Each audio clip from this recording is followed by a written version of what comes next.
नमस्कार, लोकतंत्र देख रहे हैं आप और मैं हूं आपके साथ नेहा दुबे। लोकतंत्र में आज हम बात करेंगे रेलवे की। भारतीय रेलवे का निजीकरण होता जा रहा है। पीपीपी के तहत अब रेल रूट भी बेचे जा रहे हैं, प्राइवेट कंपनियों को ठेके दिए जा रहे हैं और ऐसे में वो लोग जो कम पैसे में रेलवे की यात्रा करते हैं उन्हें परेशानी होगी। गरीबों के लिए बनाए गए रेलवे अब अमीरों के हाथ बेचे जा रहे हैं। इस पर सियासी बवाल भी मचा हुआ है। रेल मंत्रालय ने 109 जोड़ी रूटों पर 151 आधुनिक ट्रेनों के जरिए यात्री ट्रेनें चलाने के लिए निजी कंपनियों से आवेदन मांगा है। इस परियोजना में निजी क्षेत्र का निवेश 30,000 करोड़ रुपए का होगा। इसका मकसद यात्रियों को ज्यादा सुविधा देना और अधिक सुरक्षा मुहैया कराना है। इंडियन रेलवे के रेल नेटवर्क पर पैसेंजर ट्रेनों को चलाने के लिए निजी निवेश के लिए उठाए जाने वाला ये कदम बड़ा कदम है। सरकार के फैसले के बाद अब 5% ट्रेनें निजी हाथों में दे दी जाएगी। सरकार के इस फैसले पर राहुल गांधी ने सवाल उठाए हैं। कांग्रेस नेता ने कहा है कि मौजूदा सरकार गरीबों से उनकी जीवन रेखा को छीन लेना चाहती है। इसके परिणाम गंभीर होंगे। अब सवाल है कि आखिर रेलवे को निजीकरण की जरूरत आखिर क्या है? क्या इंडियन एयरलाइंस की तरह रेलवे का हाल होने वाला है या ऐसा हाल हो गया है? निजी कंपनियों के हाथों की कठपुतली बन जाएगी क्या रेलवे? इन तमाम सवालों के आज हम जवाब लेंगे, लेकिन उससे पहले आपको दिखाते हैं ये रिपोर्ट।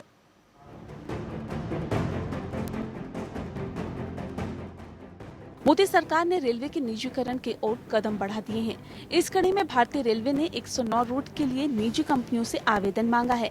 इस प्रोजेक्ट के लिए शुरुआत में प्राइवेट कंपनियों की तरफ से 30,000 करोड़ रुपए का निवेश किया जाएगा। ये भारतीय रेलवे नेटवर्क पर यात्री ट्रेनों को चलाने के लिए निजी निवेश की बड़ी पहल है। रेलवे के मुताबिक इस कदम के पीछे मकसद भारतीय रेल में रखरखाव की कम लागत, कम ट्रांजिट टाइम के साथ नई तकनीक का विकास करना है।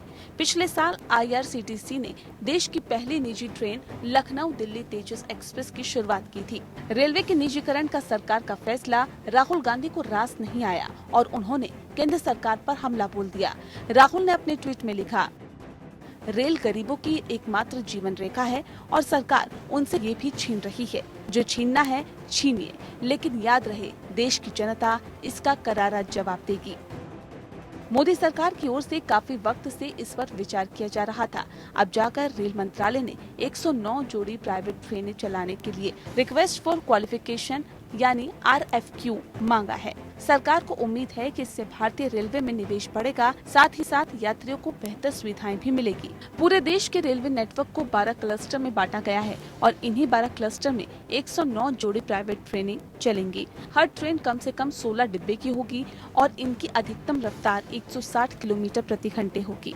इन ट्रेनों का रोलिंग स्टॉक निजी कंपनी खरीदेगी। रेलवे सिर्फ ड्राइवर और गार्ड देगा। सभी ट्रेन मेक इन इंडिया के तहत भारत में ही बनाए जाएंगे। जिन कंपनियों को मौका मिलेगा उन्हें वित्त, खरीद, संचालन और रखरखाव की जिम्मेदारी संभालनी होगी। Bureau report.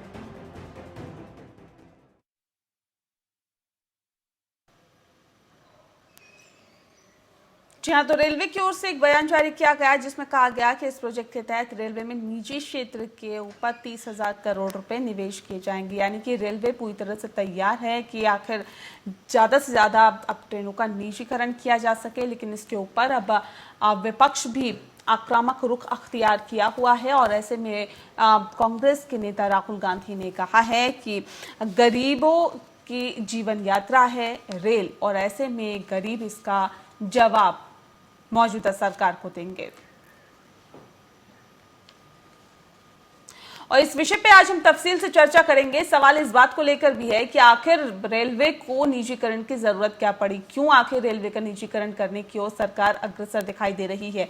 क्या रेलवे का हाल भी अब एयरलाइंस की, भारतीय एयरलाइंस की तरह होने वाला है? ये तमाम सवाल ऐसे हैं जिसका जवाब हम लेंगे। तमाम गेस्ट हमारे साथ मौजूद हैं, उनसे आपका तारुफ करा देते हैं।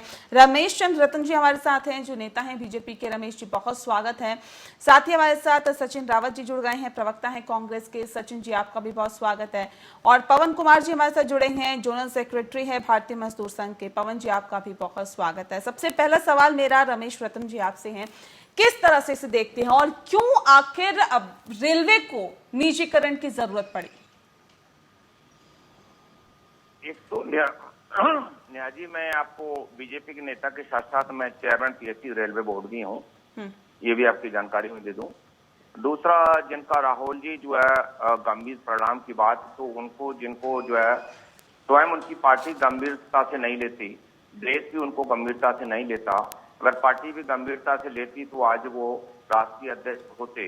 लेकिन देश के मखौल उड़ाने वाले, वैश्विक महामारी का मखौल उड़ाने वाले व्यक्ति की गंभीरता को छोड़ते हुए, लेकिन चूंकि वास्तविक की जो विषय है, पहले उस पर मैं चर्चा कर लूं। एक तो रेलवे का निजीकरण करना और रेलवे को निजी हाथों में देना एक गैर बुनियादी बातें हैं। 1 से 9 रूट पर जो 12 देश के क्लस्टर हैं, और 12 क्लस्टर में आपको ये भी जानकारी दे दूं, 12 क्लस्टर में बेंगलुरु है, चंडीगढ़ है, चेन्नई है, दिल्ली क्लस्टर 1 है, दिल्ली क्लस्टर 2 है, हावड़ा है, जयपुर है, मुंबई क्लस्टर 1 और क्लस्टर 2 है, पटना है, प्रयागराज है, सिकंदराबाद है। 12 क्लस्टर हैं। 12 क्लस्टर में 1 से 9 जोड़ी रूट्स है, और 1 से 9 जोड़ी रूट्स पर जो है सबसे बड़ा चीज ये कि life line of the nation rail कही जाती है। और इस समय तमाम आपने देखा हुआ ट्रेन पर लोग लटकते हुए चलते थे, उनको प्रॉपर सुविधाएं, सुरक्षा और व्यवस्था नहीं मिलती थी, गति भी कम थी, आसान तरीके से, आनंदमय तरीके से लोग यात्रा नहीं कर पाते थे। आत्मनिर्भर भारत अभियान के तहत एक परिकल्पना, एक सपना जो मोदी जी का था, और उसी सपने को साकार करने के लिए, क्योंकि भारतीय रेल में नया जो जैसा तेजस का आपने उदाहरण दिया था, इसी टाइप से रेल पटरी हमारी, पायलट हमारा, एसएनटी हमारी, सारा सिस्टम हमारा, ट्रेन हमारी, कोई भी चीज हमने किसी चीज को नहीं दिया, पूरा सिस्टम हमारा है। न तो इस जो अभी आवेदन दिए गए हैं 1 से 9 रूट से 151 आधुनिक ट्रेन, आधुनिक वर्ड जो दिया है वो नई तकनीकी, नया सिस्टम, नई सुरक्षा, नई व्यवस्था, नए संसाधन को लेकर के वर्ल्ड क्लासेस कोचेस का, जहां आपने भी खुद अपने उसमें बताया कि एक ट्रेन की लगभग 16 कोचेस होंगे, और उनका प्रॉपर रख रखाव रहे, और टिकट में मारामारी जो होती है, पैसेंजर्स के साथ मारामारी होती है, वो सारी परेशानियों को दूर करने के लिए ये निजीकरण कॉमर्शियल के पार्ट पर है। फिर मैं रिपीट कर रहा हूं, निजीकरण, पटरी हमारी, पायलट हमारा, गार्ड हमारा, सिस्टम हमारा, टोटल सब कुछ हमारा है। As a chairman PSC railway board, वो तब भी मेरा हक था और आज भी मेरा संपूर्ण भारत का हक है। तो इसलिए एक तो सबसे बड़े समय का जो है, जो समय ज्यादा लगता था, 160 किलोमीटर की रेल से चलेगा, जो आपूर्ति, जो परिचालन में जो आपूर्ति आ रही थी, उस आपूर्ति को हम इस माध्यम से 151 आधुनिक ट्रेन से हम पूरा कर पाएंगे। और आवेदन जो मांगे गए हैं, आवेदन में उनकी योग्यता नहीं, तो क्या माना जाए रमेश जी, क्या माना जाए, जो सरकार है ये जो दिक्कतें आ रही थी इसको दूर करने में नाकाम रही, ये माना जाए? एक बात गलतफहमी है, दिक्कतें दूर करने के लिए ही ये 151 ट्रेन, आधुनिक ट्रेन चलाई जा रही है। ये कोई भी न तो कर्मचारियों पर कोई किसी टाइप के, रेलवे कर्मचारियों के साथ, बल्कि 10 गुना रोजगारों का सृजन होगा, और उन रेलवे कर्मचारियों के साथ किसी टाइप का हटाने का, मैंने कहा ना कि पटरी हमारी, पायलट हमारा, ट्रेन हमारा, एसएनटी हमारा, सब कुछ हमारा है, कॉमर्शियल का पार्ट है, रखरखाव का पार्ट है, वर्ल्ड क्लास कोचेस देने का पार्ट है, सुरक्षा की व्यवस्था से जो है जिस तरीके से नई तकनीकी नहीं थी, वो सारा वर्ल्ड क्लासेस देने का अभियान है।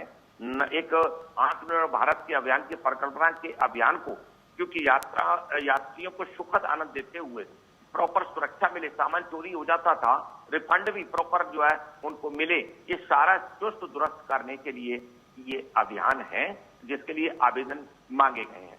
दूसरी चीज पुनः रिपीट कर रहा हूं, रेलवे को निजी हाथों में नहीं दिया गया है, कॉमर्शियल पार्ट, उसके रखरखाव और उस लोगों की मारामारी जो ट्रेन पर चढ़ करके भी टिकट नहीं मिलती थी ट्रेन, और 12 क्लस्टर जहां प्रॉपर सुन करके सारे सिस्टम को ये बनाया गया है। और जहां तक गंभीरता से, तो पुनः मैं कह रहा हूं, जिसने भारत की गंभीरता की चिंता नहीं की, आज आपके चैनल के माध्यम से कौन राहुल, क्या पार्लियामेंट जहां देश का कानून का मंत्र निजी हाथों में नहीं सौंपा गया है, ये जो चीजें निकल के सामने आ रही है कि रेल मंत्रालय ने 109 जोड़ी रूटों पर 151 आधुनिक ट्रेनों के जरिए यात्री ट्रेन चलाने के लिए निजी कंपनियों से आवेदन मांगा है। ये आवेदन सर क्यों मांगा है सर? ये मैंने वही कहा ना, कॉमर्शियल का पार्ट है, ट्रेन हमारी है, पायलट हमारा है, पटरी हमारी है, सब कुछ हमारा है, उसका रख रखाव, उसका कॉमर्शियल का पार्ट, उसकी सुरक्षा की व्यवस्था और लोगों का रोजगार का सृजन हो, समय का कम लगे, इस सारी चिंता करते हुए 30,000 का जो निवेश जो दिखा 30,000 करोड़ का, वो सारी चिंता के लिए ही किया गया है। लेकिन राहुल जी जो पार्लियामेंट जो देश के कानून के मंदिर में आंख मारने का काम करे, जो राहुल गांधी जिसको इतना तहजीब नहीं है कि कोरोना जब विश्व पूरा लगा है, पूरा देश की पार्टी लगी है, 4 तारीख को जगत प्रसाद नड्डा जी ने पूरा देश के 16 करोड़ की पार्टी ने जन जन तक अपना संसाधन को पहुंचाया है, देश लड़ने चला पड़ा है। लेकिन आज राहुल को हर चीज में मुद्दा राजनीति। ठीक है, सचिन जी से इस पर रिएक्शन ले लेते हैं। सचिन जी, आपने सुन लिया रमेश चंद्र रतन जी की बातों को, उनके तथ्यों को भी सुन लिया। क्यों, क्या वजह है कि कांग्रेस इसको कह रही है कि ये तो गरीबों के साथ छलावा है, जनता आने वाले चुनावों में इसका जवाब देगी? क्यों, क्या दिक्कत है कांग्रेस को?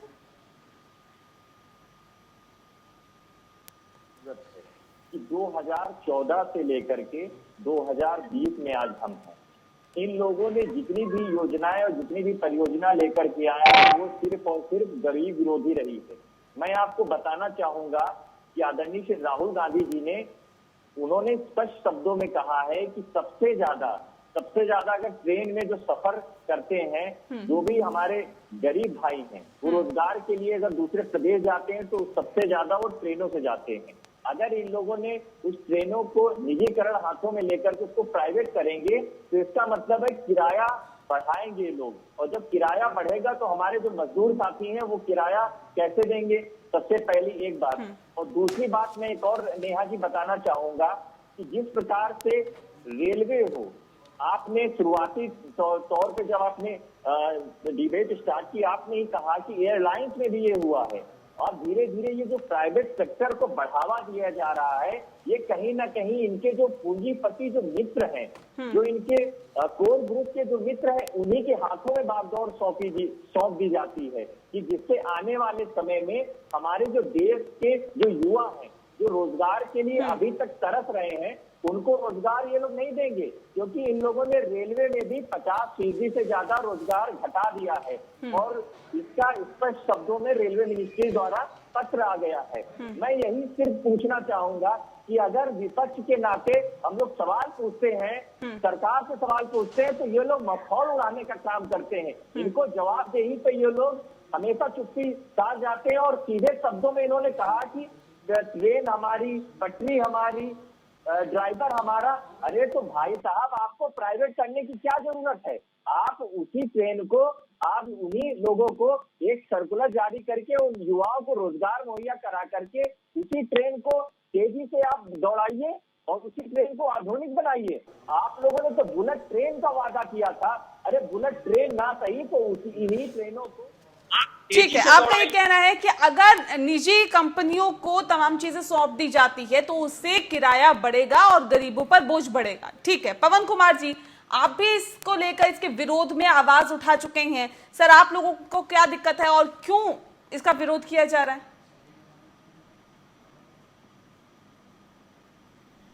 पवन जी की पॉलिसी जब से आई है, पवन जी आवाज मिल पा रही है आपको? हाँ, पवन जी, क्या दिक्कत है, क्या परेशानी है, क्यों इसके विरोध में आवाज उठाई जा रही है?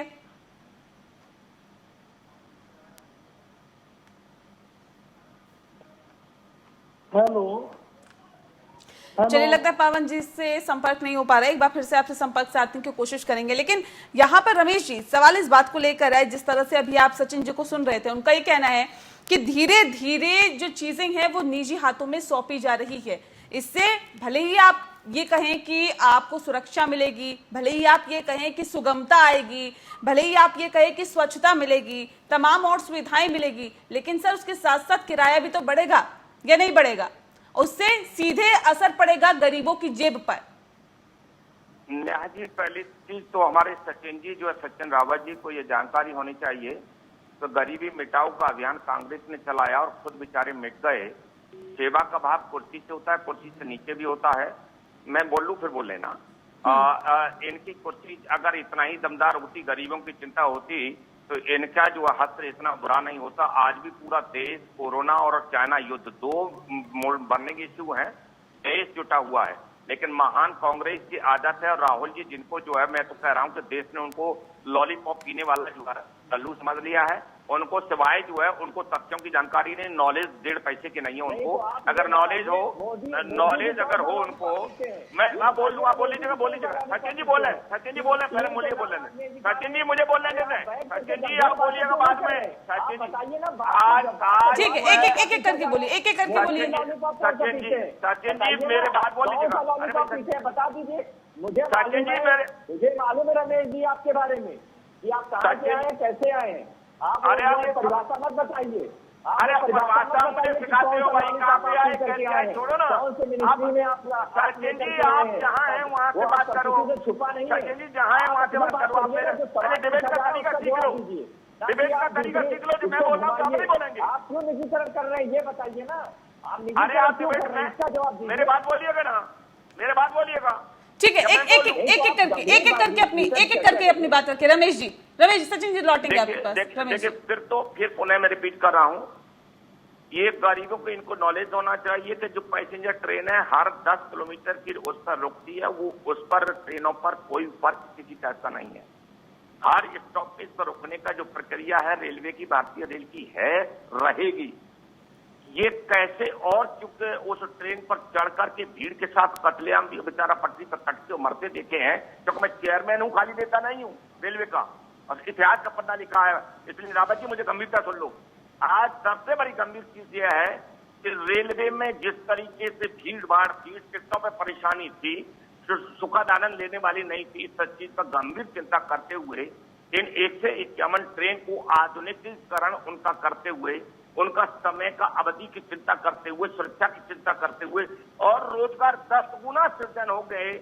रेलवे का कोई कर्मचारी तक से मत नहीं लेगा, न ट्रेनों पर कोई असर पड़ेगा। और रही अमीरों की बात, तो अमीरों की देश की चिंता करने वाला व्यक्ति यशस्वी प्रधानमंत्री मोदी जी है। अगर देश के आज इस कोरोना जैसी महामारी में आज के आपके पास आंकड़ा नहीं है कि आपकी पार्टी का एक कई कार्यकर्ता इस कोरोना महामारी में किसी सेवा के लिए गया, कुर्सी में रहते हुए सेवा कर नहीं पाए, 10% भी औकात नहीं रही, और आज रह करके आप सेवा का कहीं आंकड़ा है? एक कार्यकर्ता कहीं गया हो? 4 तारीख को जयप्रकाश नड्डा जी ने पूरा आंकड़ा देकर 3,90,000 तो वो लोग बीजेपी के कार्यकर्ता जहां सर आधुनिकीकरण के साथ साथ निजीकरण भी तो कहें। निजीकरण में कह रहा हूँ नेहा जी, इसे निजीकरण की परिभाषा में परिभाषित मत करिएगा, सहभागिता करिएगा। नहीं, अगर आप निजीकरण जिस बात को लेकर लगातार चर्चा हो रही है, ये मैं कह रहा हूँ, न ट्रेन खरीदी है, न ट्रेन बेची है, न स्टेशन गया है, न स्टेशन आया है। फिर मैंने कहा पायलट भी हमारा है, पटरी भी हमारा है, ट्रेन भी हमारा है। 30,000 का निवेश जो है ट्रेनों का आधुनिकीकरण करके आवेदक जिनकी योग्यता मापदंडों पर खड़े उतरेंगे उनको दिया जाएगा। और फिर कह रहा हूं इसमें 10 गुना रोजगार सृजन होगा, टिकटों की मारामारी और लोगों की परेशानी, इसका निजात मिलेगी।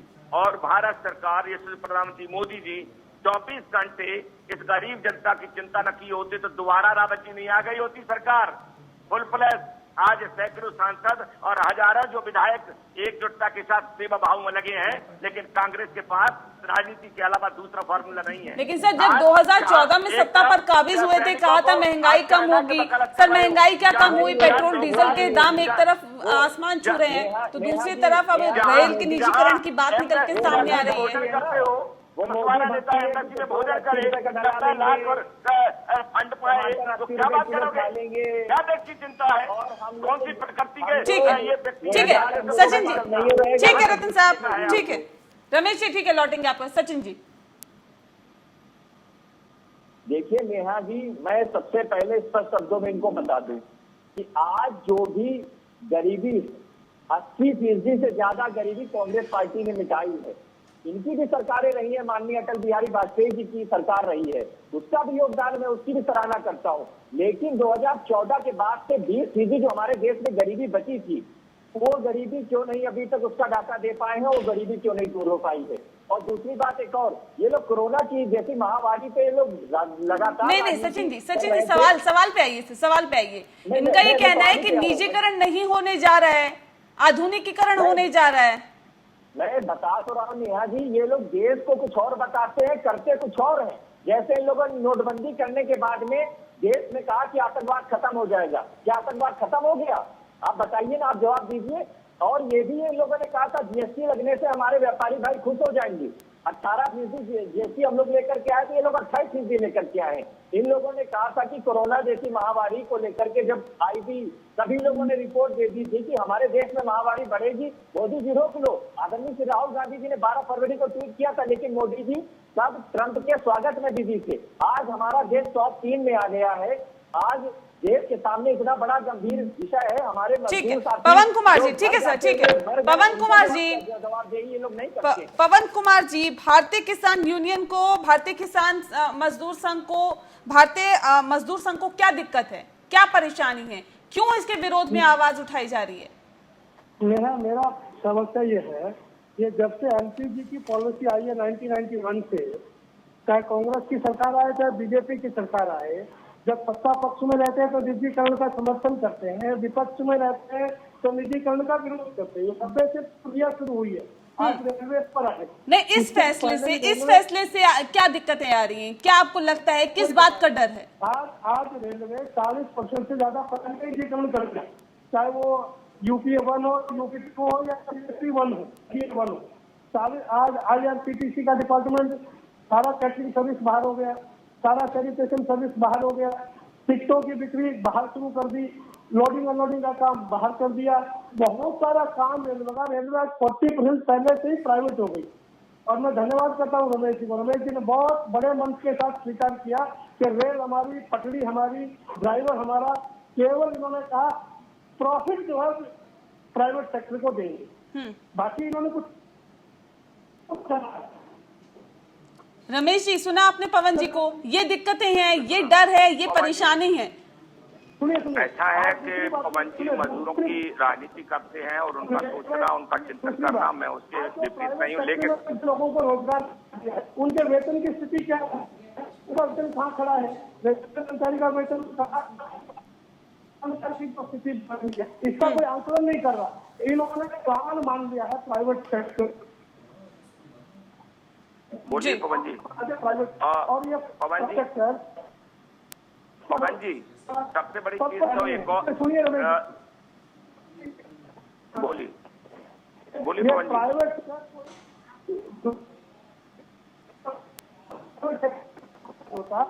जी। ठीक है पवन जी, ठीक है, रमेश जी से रिएक्शन ले लेते हैं। रमेश जी। पवन जी, मजदूरों की चिंता करना है क्योंकि आप मजदूरों की राजनीति कर रहे हैं, आपको हक है और कहने का भी हक है, लेकिन आपको यह भी जान लेना चाहिए आपके ट्रेन में तमाम कॉन्ट्रैक्ट बेसिस पर जो है सफाई कर्मी हो या पेट्रोल वाले हो लगते हैं, लेकिन आज उनकी नई तकनीकी, नई सोच और नए एक सुरक्षा और स्वच्छता के दायरे में सारी चीजों में 10 गुने लोग बढ़ेंगे तो मजदूरों का रोजगार का सृजन होगा, रोजगार का कमी नहीं आएगी।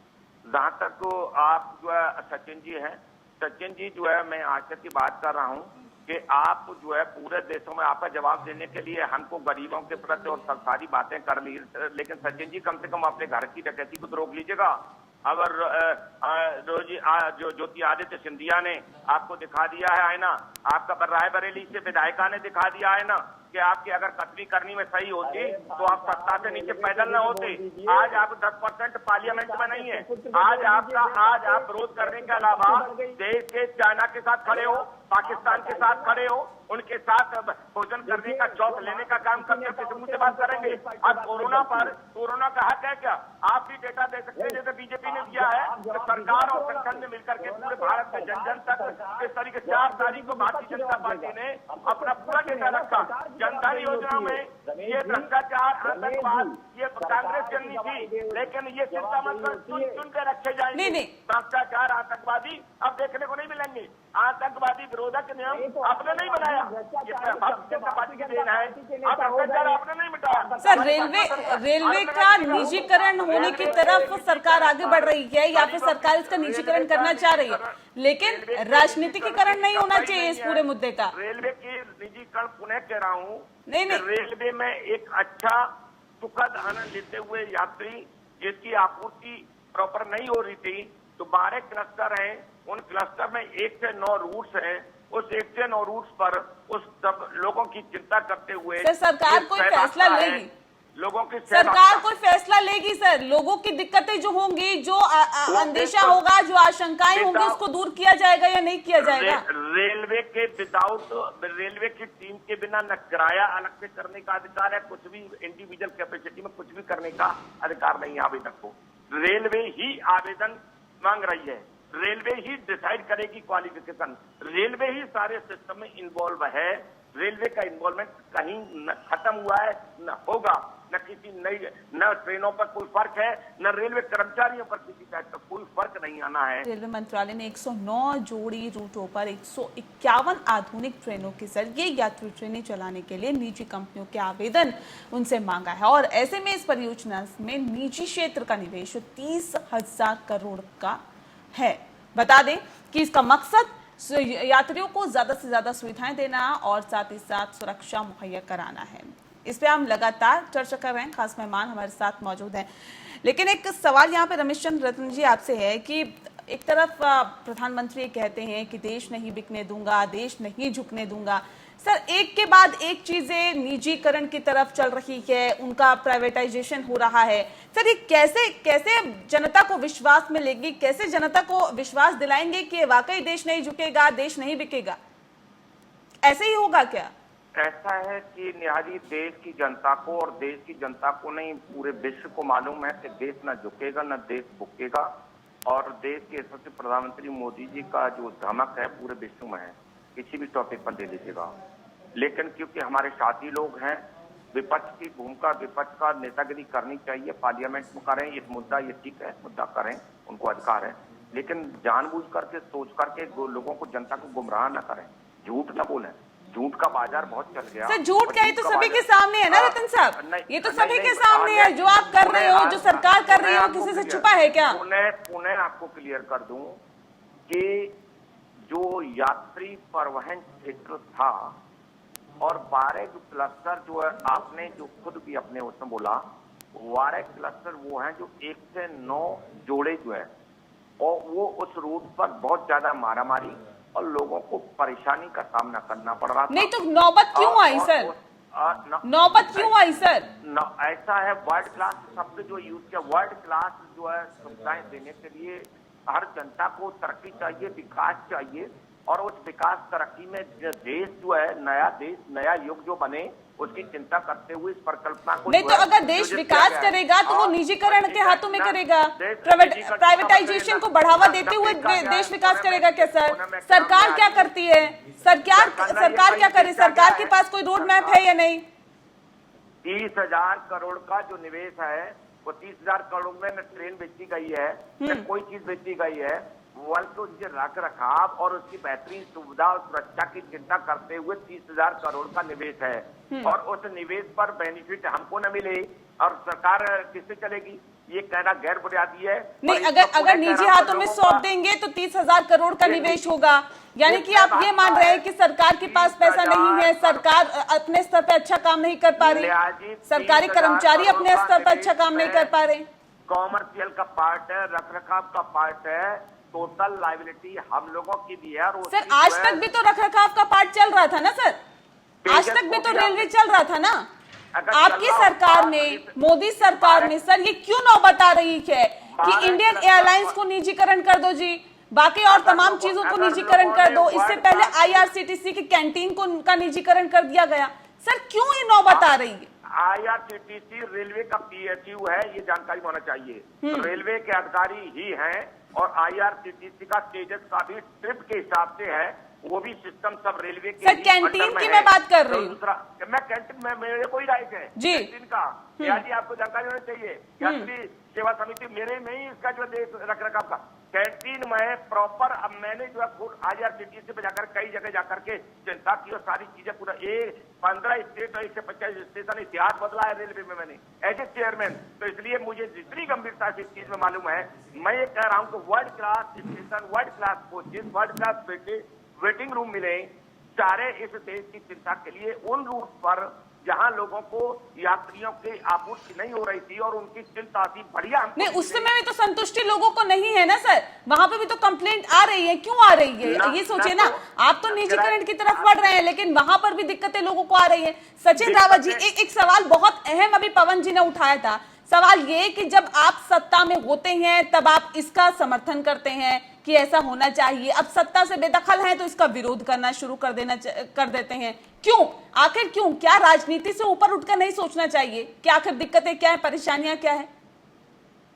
देखिए नेहा जी, जहाँ तक पवन जी की जो बात है उनका मानना सही हो सकता है, और हम लोग जब सत्ता में रहे हैं तो हमेशा देश को विकास की ओर लेकर के गए हैं। जहाँ तक रेल की बात हो या सर देश के विकास की तो छोड़ दीजिए, कितने घोटाले सामने आए थे यूपीए 1 यूपीए 2 में सर, ये सभी के सामने है। मैं बता तो रहा हूँ, देखिए देश का विकास कैसे हुआ, किसके साथ हुआ और जनता ने उसका कैसे जवाब दिया, ये सबके सामने है।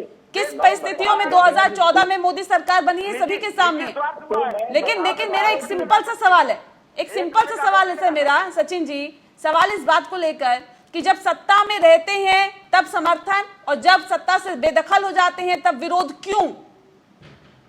देखिए, हम लोगों ने कभी भी प्राइवेट सेक्टर को, निजीकरण को कभी बढ़ावा नहीं दिया है। जहां तक आपने देखा होगा कि देश में नवरत्न कंपनी अगर लगी थी तो आदरणीय पूर्व प्रधानमंत्री नेहरू जी ने लगवाई थी, और वो जो कंपनियां हैं या वो उन कंपनियों को, जो भी आपने देखा होगा भेल हो या आपने देखा होगा ONGC हो या कई कंपनियां हैं, वो सिर्फ और सिर्फ जितनी भी कंपनियां थी वो विकासशील कंपनियां होते हुए देश में सुगम और जितनी भी योजनाएं थी उनको बढ़ावा देते हुए चले आ रहे थे। लेकिन आपने देखा होगा रमेश जी ने खुद कबूला है, उन्होंने कहा है कि विकास होगा, हमारे पूंजीपति मित्रों को बढ़ावा जब हम देंगे तभी विकास होगा। आप ये स्पष्ट कर दीजिए रमेश जी, आप स्पष्ट ये कर दीजिए कि आप युवाओं को रोजगार देंगे। आप निजीकरण कर रहे हैं, लेकिन निजीकरण के ऊपर उठ करके अगर युवाओं को रोजगार देंगे, ना कि प्राइवेट सेक्टर, ना संविदा कर्मी ना करके युवाओं को सरकारी रोजगार मुहैया कराइए रेलवे की तरफ से, तब सरकार की सराहना होगी। लेकिन ये लोग वो करेंगे नहीं, क्योंकि इन लोगों को पूंजीपति मित्रों को। ठीक है पवन जी, ठीक है सर, ठीक है पवन जी, क्या वजह आपको इसके पीछे लगती है कि अब निजीकरण की ओर अग्रसर है सरकार? इससे पहले भी हमने देखा कई चीजों में निजीकरण को बढ़ावा देने की बात सामने आई, क्यों, क्या वजह आप इसके पीछे मानते हैं पवन जी? क्या है वास्तव में नेहा, चाहे वो BHEL की बात करें, सचिन जी कह रहे थे, आज वो भी 40% बेचा इन्होंने यूपीए 1-2 ने, NTPC को बेचा, एयर इंडिया को बेचा। किसी भी पब्लिक सेक्टर को अगर देखेंगे तो कोई 100% भारत सरकार के पास नहीं है। किसी का 20% शेयर बिका, किसी का 30% बिका, किसी का 40% बिका। एक बात, आज भी राजस्थान का चाहे जलदाय विभाग हो, चाहे विद्युत विभाग हो, कांग्रेस की गहलोत सरकार बेचने के लिए बाजार में खड़ी है, कोई खरीदार नहीं मिल रहा, ये अलग बात है। और इनको एक ही बात लगती है सबको, चाहे वो सत्ता पक्ष के लोग हो चाहे विपक्ष के लोग हो, इनको क्या लगता है? आज ये भी हमारे रमेश जी बात कर रहे हैं, कोयला ये निजीकरण कर रहे हैं, पहले यूपीए 2 ने निजीकरण करने की कोशिश की, वो असफल हो गए, अब ये कर रहे हैं। अभी बैंकिंग का निजीकरण करेंगे, LIC का निजीकरण करेंगे, पब्लिक सेक्टर का निजीकरण करेंगे। यानी इनको एक रामबाण मिल गया है कि निजीकरण, ये वास्तव में निजीकरण नहीं है। मैं एक बड़ी बात बोलता हूँ, ये राष्ट्रीयकरण होगा देश का। 1947 में देश जब आजाद हुआ था तो 542 रियासतें थी, अब ये 150 रियासतों में देश बटेगा और 150 घरों के पास सारे देश की पूंजी होगी और 150 घर इस देश की सत्ता को, इस देश के शासन को चलाएंगे। ये नए प्रकार का एक रियासतीकरण, नए प्रकार की रियासत, दोनों पार्टियां मिलकर के देश में अपने अपने राज्यों में अपनी अपनी सरकारों में विकसित कर रही है। सचिन जी, आप तो कह रहे हैं कि हम तो जनता के साथ हैं, राहुल गांधी कहते हैं कि जनता इसका जवाब देगी, सरकार को इसका जवाब मिलेगा, इसका खामियाजा भुगतना पड़ेगा। सर आरोप तो आप लोगों पे भी लग रहे हैं। क्यों विद्युत विभाग बेच रही है, क्यों पानी को बेच रही है, क्यों परिवहन को बेच रही है? राजस्थान में तो राहुल गांधी की सरकार है ना। ठीक है पवन जी, ठीक है, सचिन जी को सुन लेते हैं। सचिन जी, ठीक है सर, ठीक है। क्यों बेच रही है विद्युत विभाग को, पानी को, ट्रांसपोर्ट को, बाकी सरकारी चीज को बेच रहे हैं? ये बात करेंगे किंतु अपन मौका मिलते ही देश का नया प्रकार का एक रियासतीकरण, एक रियासत कैसे विकसित होगी, पहले 542-40 थी, अब ये कुल मिलाकर 150 रियासत कैसे विकसित हो सकती है, उस सारे धंधे में ये लोग लगे। इसके अलावा कोई काम नहीं है, केवल रियासतीकरण करो, 150 लोगों के हाथ में पावर दे दो। ठीक है, सचिन जी को सुन लेते हैं। सचिन जी चलाएंगे, वो सरकार चलाएंगे, वो जैसा चाहेंगे देश को हाँकेंगे, किसी को गरीब की चिंता नहीं है। पैसेंजर कमेटी के चेयरमैन सचिन जी, गरीब की चिंता नहीं है ना मौजूदा सरकार को ना विपक्ष को, जब आप सत्ता में थे तब आपको भी नहीं थी। देखिए नेहा जी, हमारे देश का लोकतंत्र बहुत ही अच्छा है और जनता जनार्दन है। जिस प्रकार हमारी जो कार्यशैली रही थी या जो जितनी भी हमारी योजनाएं थी, यूपीए 2 के कार्यकाल में हम लोगों ने भूमि अधिग्रहण बिल लेकर के आए, लैंड बिल लेकर के आए, हम लोगों ने आरटीआर लेकर के आए, जितनी भी योजनाएं थी वो जनता से जुड़ी थी। उसके बाद में चुनाव हुआ और मोदी जी के प्रोपेगेंडा में जनता फंस गई और देश के साथ में 2014 से लेकर 2020 तक जितनी भी चीजें सामने आई हैं वो सिर्फ और सिर्फ 15-20 उनके पूंजीपति जो मित्र हैं उनके लिए सब किया जा रहा है। आपने देखा होगा जिससे पहले प्लेन, एरोप्लेन, उसमें भी इन लोगों ने निजीकरण हाथों में दे दिया और उसके बाद में क्या हुआ आपने भी देखा, सभी लोगों ने देखा। आज रेलवे को भी उस तरह लेकर के आए हैं। ये लोग जो कांग्रेस को कोसते आए हैं, कोरोना जैसे महामारी में जो योजनाएं थी हमारे देश की, हमारी कांग्रेस पार्टी की मनरेगा योजना थी, खाद्य सुरक्षा अधिनियम बिल था, आज वही कोरोना जैसी महामारी में आज जो गरीब है, जो हमारे जो मजदूर साथी है, उनके लिए वही योजनाएं लाभकर सिद्ध हो रही हैं। तो कहीं ना कहीं अगर इन लोगों ने कोई चीज की होती तो उसको लागू करते। कांग्रेस पार्टी की जो योजनाओं को मखौल उड़ाते थे, आज उसी योजनाओं को लागू कर रहे हैं। तो ये कांग्रेस के लिए स्वागत योग्य और सभी लोगों के लिए एक मुहिम और एक मिसाल पेश करती है कांग्रेस पार्टी कि आप जो है निजीकरण को आप मत बढ़ावा दीजिए। आप जो है इसी ट्रेनों को लेकर के आप अगर हमारे युवाओं को रोजगार दे देंगे, सरकारी रोजगार दे देंगे, तो युवा अगर शक्तिशाली होगा तो देश का विकास होगा। ठीक है, रमेश चंद्र रतन जी, सवाल इस बात को लेकर है, लगातार ये सुनने में आ रहा था, लगातार ये बताया जा रहा था कि रेलवे घाटे में चल रही है, लगातार इस तरह की खबरें आ रही थी कि रेलवे को घाटा हो रहा है, रेलवे घाटे में चल रही है। सर क्यों घाटे में चल रही है? लालू प्रसाद यादव की अगर रेल फायदे में चल सकती है तो पीयूष गोयल की रेल घाटे में क्यों? क्या वजह इसके पीछे आप मानते हैं? नेहा जी लालू जी का नाम लिया तो वो तो बेचारे जेल से चला रहे हैं, सब उनके बारे में क्या कहूँ। लेकिन अभी सचिन जी ने जो कहा, एक तो आरटीआई भी लेकर के आए, विकास की धारा और मनरेगा भी इन्होंने जिक्र किया है।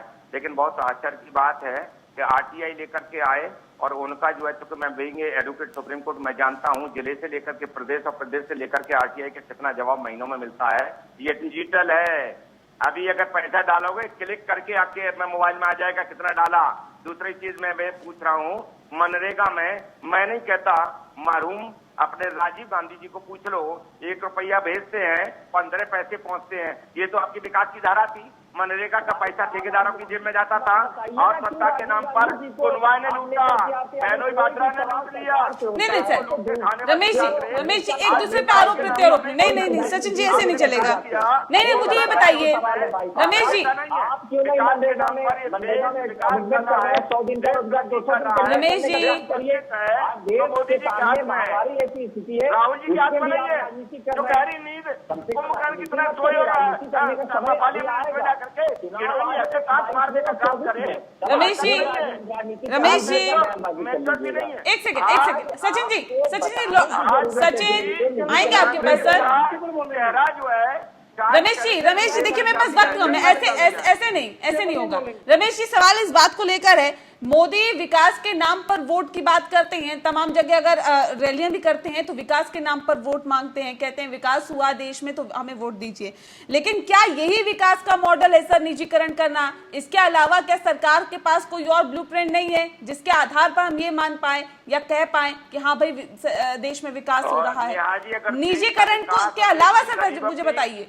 देश का विकास और गरीबों की चिंता नहीं होती तो आपको पता होना चाहिए कि आज देश में जो है 4,944 ट्रेन है जो 138.43 लाख मीट्रिक टन अनाज घरों में पहुंचा है और गरीबों की चिंता नहीं होती, तो आज 3 महीने आगे की चिंता है। गरीबों की चिंता अगर आज है तो लेकर हर समय नड्डा जी ने समीक्षा करने का काम किया। देश का विकास नहीं होता तो दोबारा हम सरकार में आ जाते हैं। देश की चिंता नहीं होती तो दूसरे राज्यों में। तो फिर सर ये नौबत क्यों आ रही है सर? ये नौबत क्यों आ रही है निजीकरण की? करके निजीकरण पुनः कह रहा हूँ, ये सहभागिता है, निजीकरण मत कहिएगा। ये एक सहभागिता का निवेश है जो रख रखाव। सर ये नौबत क्यों आई मुझे बताइए। रख रखाव क्या पहले बेहतर नहीं हो पा रहा था? अगर नहीं हो पा रहा था तो वो कमियां खामियां दूर करिए ना सर। ऐसा है, इसे नौबत शब्द मत कहिएगा नियाजी। अगर देश प्रगति पर है तो रेल एक ऐसा विकास का माध्यम है जब लोग सुखदमय आनंद और उस सारे सिस्टम को देखेंगे। Life line of the nation तभी रेल को कहा जाता है। उसकी चिंता मोदी जी को है, मोदी सरकार को है, आत्मनिर्भर भारत का पवन जी ठीक है, इसलिए पूंजीकरण और पवन जी देश की चिंता मोदी जी को है और फैसले जिस तरह से लिए जा रहे हैं वो आपके सामने हैं। क्या वाकई आपको लगता है कि देश की चिंता है और देश के हित में ये फैसले हैं? गरीबों की भी चिंता, 63 लाख लोगों को लाए, विदेशों से भी लोगों ने ढोकर के लाए। ठीक है पवन जी से सवाल है मेरा सर। पवन जी फर्जी एम्बुलेंस दिखाते हैं, 2 व्हीलर।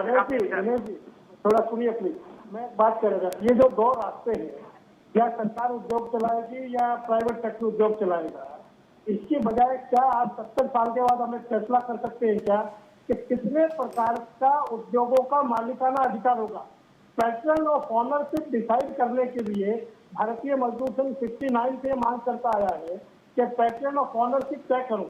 कितने प्रकार के मालिकाना अधिकार हो सकते हैं उद्योगों के? निजीकरण हो सकता है, सरकारीकरण हो सकता है, कॉर्पोरेट सेक्टर हो सकता है, स्वायत्त शासित सेक्टर हो सकता है, सेल्फ हेल्प ग्रुप जैसा कुछ सिस्टम बन सकता है। कितने प्रकार के पैटर्न ऑफ ऑनरशिप हो सकते हैं? अगर देश की वास्तविक चिंता है तो पहले पैटर्न ऑफ ऑनरशिप तय करो, क्योंकि 60 साल पहले निजीकरण से सरकारीकरण किया, आज सरकारीकरण से निजीकरण, ये कोई रास्ते नहीं है। पैटर्न ऑफ ऑनरशिप तय करने के लिए मैं आपके माध्यम से इन दोनों पार्टियों के नेताओं से कहना चाहता हूँ कि एक आयोग बनाइए, राष्ट्रीय स्तर पर एक आयोग बने जिसमें सभी स्टेक होल्डर हो, किसान हो, मजदूर हो, व्यापारी हो, ट्रेडर हो, उद्योगपति हो, सब मिलकर के तय करें कितने प्रकार की ऑनरशिप हो सकती है। उसके आधार पर फिर कौन सी ऑनरशिप में कौन सा उद्योग चले, ये निर्णय करेंगे तो देश हित होगा।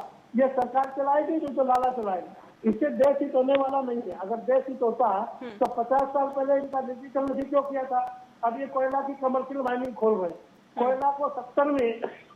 ठीक है पवन जी कर्मचारी संगठन ने आंदोलन की चेतावनी दी है, आप लोगों का क्या कुछ कहना है? अगर सरकार ने इस फैसले को वापस नहीं लिया या फिर सरकार ने इस और कदम उठाने बंद नहीं किए तो आप क्या करेंगे? अगला कदम आपका क्या होगा? कल 7 जुलाई को अपने राष्ट्रीय पदाधिकारियों की बैठक आहूत की है और निश्चित रूप से हम कोई न कोई एक बड़ा आंदोलन इस सरकार के खिलाफ, चाहे वो निजीकरण हो, चाहे वो डिसइन्वेस्टमेंट हो, चाहे वो माइग्रेंट लेबर की समस्या हो, चाहे लेबर लॉ में छेड़छाड़ करने का विषय हो, कल विचार करने के बाद हम निश्चित रूप से परसों 8 तारीख को इस सरकार के खिलाफ एक बड़ा आंदोलन की घोषणा हम आने वाले समय में 8 तारीख को करेंगे। मैं डेट बता रहा हूँ, कल हमारी पदाधिकारियों की बैठक होगी, उसमें निर्णय करेंगे और 8 तारीख को एक बड़े आंदोलन की घोषणा भारतीय मजदूर संघ केंद्र की और प्रदेश की ये जो मजदूर विरोधी सरकारें हैं इसके बारे में भारतीय मजदूर संघ अपनी घोषणा करें। रमेश चंद्र रत्न जी एक बड़े आंदोलन की चेतावनी दे रहे हैं भारतीय मजदूर संघ, किस तरह से देखते हैं इसे? 1946 से जो है भारतीय मजदूर संघ से तो बहुत पुराने हमारे साथी लोग हैं, लेकिन लेफ्टिस्ट और कांग्रेस के लोग श्रमिकों की जो है मालिकाना की हिस्सेदारी का मूवमेंट बहुत पुराना चल रहा था। यूपीए की सरकार 1 और 2 भी चली और कांग्रेस ने भी बहुत समय तक देखा और इस समय ये पहली सरकार है जो मजदूरों के प्रति, श्रमिकों के प्रति अगर चिंता नहीं होती तो आपको पता होना चाहिए कि श्रमिकों को ढोने का काम भारतीय जनता पार्टी उसकी सरकार ने करने का काम किया, 63 लाख लोगों को ले जाने का काम किया। आज गरीबों की 3 महीने तक चिंता जो है कर रहे, आयुष्मान भारत और प्रधानमंत्री गरीब जो है कल्याण योजना भारतीय जनता पार्टी की सरकार को चिंता। अरे भाई बोल लेने दीजिएगा बात, एक करके बोलिए। सचिन जी आऊंगे आपके पास। प्रधानमंत्री मोदी जी, अमित शाह जी और ये सारी देश के हित में, मजदूरों के हित में, श्रमिकों के हित में आज तक कार्य किए, कटवत्त है, उनके हितों को सर्वों पर रख करके ही कार्य होगा। रही जो पवन जी की बात, पवन जी आपको ये पता होना चाहिए कि इसमें जो लोगों का सर्जन और आयोग की जहां तक बात है तो आपको अधिकार है, आप रेलवे चूंकि आप बाकी मजदूर संघ चलाते हैं, लोगों के नेताओं के साथ भी मिले और मैं भी आपकी बात रखने को तैयार हूं, लेकिन ये मैं आपको जनता के साथ कहना चाहता हूं कि ये गरीबों के, श्रमिकों के, मजदूरों के प्रति आयत करने वाली सरकार नहीं है। उनके प्रति कटिबद्ध है, चिंतित है और नए भारत का निर्माण, आर्थिक विकास की रीत और नीति जो चलेगी वो इनको टॉप पर रख करके किया है। और आज भी सरकार ने इस कोरोना जैसी महामारी में सबसे पहले उन गरीब की चिंता की। चलिए बहुत शुक्रिया आप सभी मेहमानों का हमारे साथ इस खास चर्चा में शामिल होने के लिए। दरअसल सरकार का ये दावा है कि लोगों के भले के लिए कदम उठाया जा रहा है, लेकिन विपक्ष लगातार आक्रामक रुख दिखा रहा है और ये कह रहा है कि ये जो फैसला है वो सिर्फ और सिर्फ गरीबों पर बोझ डालेगा, उसके अलावा और कुछ नहीं। वहीं भारतीय मजदूर संघ ने चेतावनी दी है कि अगर इस फैसले को वापस नहीं लिया गया तो एक बड़े स्तर पर आंदोलन किया जाएगा।